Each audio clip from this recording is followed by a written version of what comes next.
একদিকে যুদ্ধবিরতি চুক্তির প্রথম পর্যায়ের মেয়াদ শেষ, অন্যদিকে রমজানের প্রথম দিনেই গাজায় ত্রাণ সরবরাহ বন্ধ করে দিয়েছে ইসরায়েল।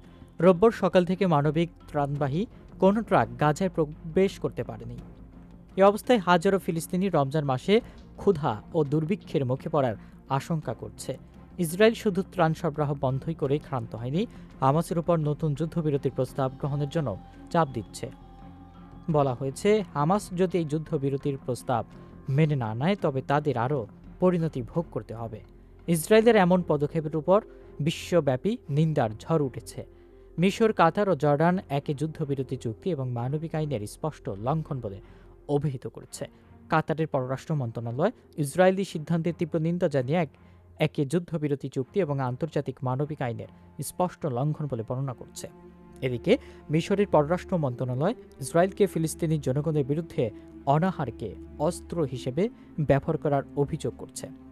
কয়েক মাস ধরে ক্রমবর্ধমান ক্ষুধার পর যুদ্ধবিরতির প্রথম পর্যায়ে মানবিক সাহায্যের পরিমাণ বৃদ্ধি পায় গাজায়। রোববার প্রথম ধাপ শেষ হওয়ার কয়েক ঘণ্টা পর যুদ্ধবিরতির দ্বিতীয় ধাপ ব্যবহৃত করছে বলে ইসরায়েলের বিরুদ্ধে অভিযোগ আনে হামাস।